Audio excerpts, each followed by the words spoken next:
Our vlog for today is about the trending news about Rika Grace Simply.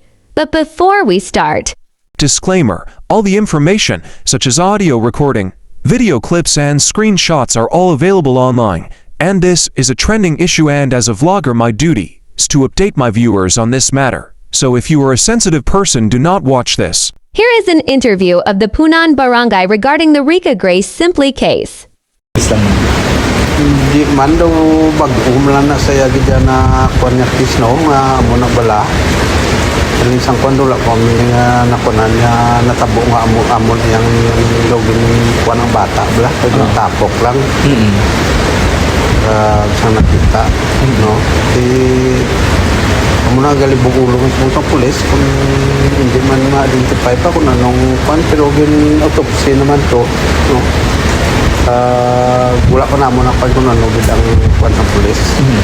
Kap may nagasiling bala may medyo nakugmat sila sa natabo nga iniga kabalaka sila nagaaligaro base hindi kuno safe ang mga lugar. Anong aton garantiya diri sa ilang? Kuwan na niya daw kasi sa amon dyan lugar tungod sa natabo na muna daw na paano ng pumuluyo no. Ibiskan sa mga kabataan ng Subong do mga bata namon do nagakadlok na tungod sa natabo nga mo naman na no pero sa amon ng istoryanan niyo nga mga kabataan sila do ginanilyos na bala kaya mo nang daw hindi mong kusling pasalig nga tanan sila bantayan namon kaya akong tano di 24/7 man gapan hindi kising tanan bala mga panan amo na sa ambot lang nga natabo naman na sa Subong sa bata na. Pero kap kayo nakapanawagan ng stisyang pamilya makabulig kap ang barangay para diri anong aton na extend sila?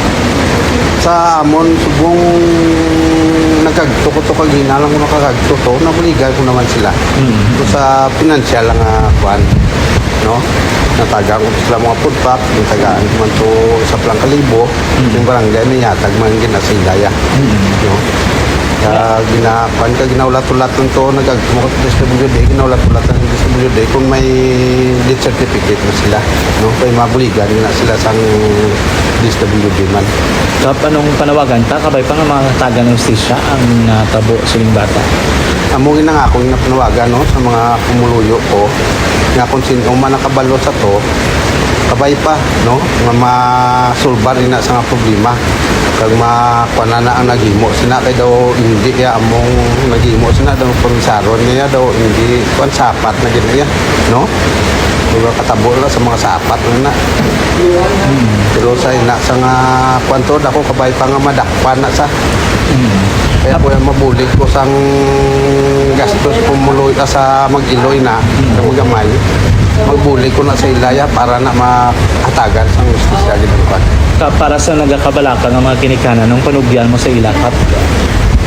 Amo na ang pantuan ay Subong no kay sa mga ginikanan sila sa bata para naman gatingwa man kita upod mga may ginasang amay no gatingwa ang pulis nga makuha naman ang tanang CCTV nga naagyan halin sa ilap kadto sa ginbutangan sa iya no ginatingwa namon galing kayang isa to ko CCTV nga naga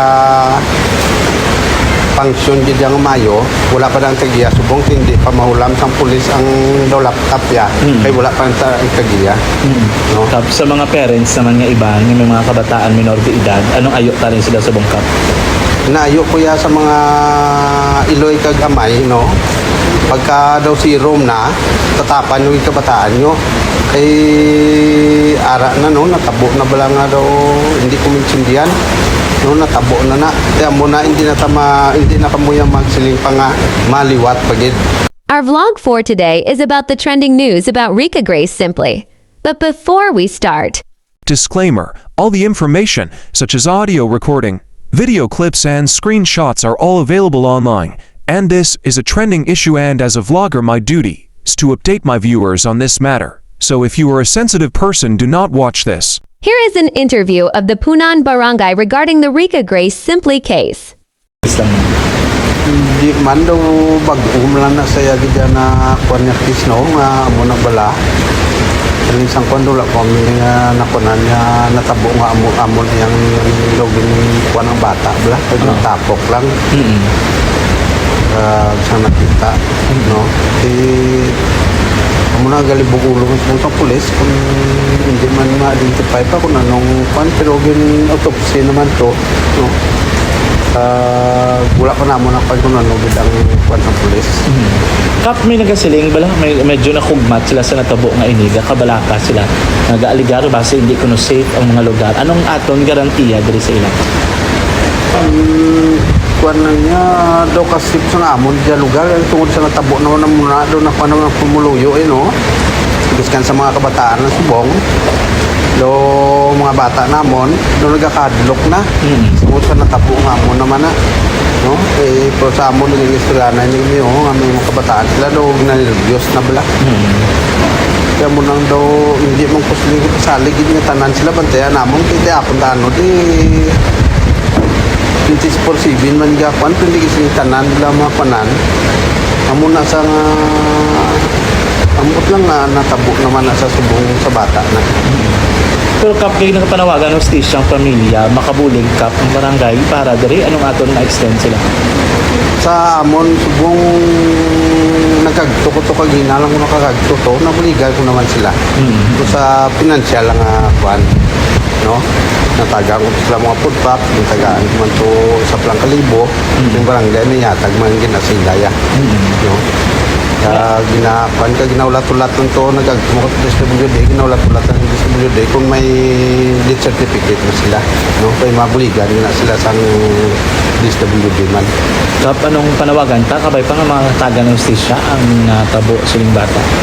Amo ginangako nga panawagan no sa mga pumuluyo ko nga kung sino man nakabalo sa to kabay pa no nga masulbar na sa nga problema kag makuana na ang naghimo sina kay daw hindi ya among naghimo sina daw komisaron niya daw hindi kuan sapat na gid niya no duga katabo la sa mga sapat na pero sa ina sa nga kuan to dako kabay pa nga madakpan na sa kaya ko yung mabulig ko sang gastos pumuloy ka sa mag-iloy na sa magamay magbulig ko na sa ilaya para na makatagan sa justisya ginagawa. Kap para sa nagakabalaka ng mga kinikanan nung panugyan mo sa ila kap? Amo na ang pantuan ay subong no kay sa mga ginikanan sila sa bata ara naman gatingwa man kita upod mga may ginasang amay no gatingwa ang pulis nga makuha namon na tanang CCTV nga naagyan halin sa ila kadto to sa ginbutangan sa iya no ginatingwa namon galing kaya ang isa to ko CCTV nga naga function gid ang Mayo wala pa dang tagiya subong hindi pa mahulam sang pulis ang daw laptop ya kay wala pa sa tagiya no Kap sa mga parents naman nga iba nga may mga kabataan minor de edad anong ayo ta rin sila sa bungkap? naayo ko ya sa mga iloy kag amay no pagka daw si Rome na tatapan yung kabataan nyo kay ara na no natabo na bala nga daw hindi ko minsindihan no natabo na kaya mo na hindi na kamuya magsiling pa nga maliwat pagid